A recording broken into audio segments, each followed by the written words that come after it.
તમે ફોન કર્યો તો? અલા હા, એ પેલી કેરીની પેટી આવી ગઈ ઘેર?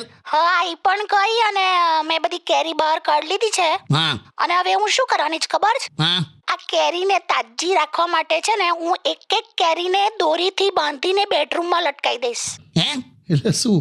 મને નહીં ખબર, હું કહે છે? એક એક કેરીને બાંધીને દોરીથી આમ બેડરૂમમાં લટકાઈ દઈશ એમ. તેનાથી શું થાય? એનાથી છે ને કેરીને એવું લાગે કે હજુ એ ઝાડ પર જ લટકે છે, એટલે તાજી રહે. બેવે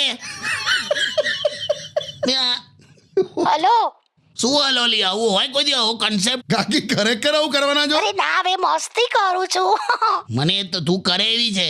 જાવ ને, હવે જોક્સ તો હું પણ કરી શકું છું, સમજ્યા? હા ભાઈ. ખાલી તમે જ કરી શકો. મેં એવું કીધું? એક સ્ત્રી છે ને પુરુષની બરાબરી કરી જ શકે. તે મેં ક્યાં ના પાડી પણ બરાબરી વાળી? બસ તો બરાબરીની વાત કરે છે. સહેજ મૂછો ઉગે તો બ્યુટી પાર્લર ભાગી જાય. અલા પણ આવી બરાબરી હોય. ગમે તે હોય લી, કરો તો ભાઈ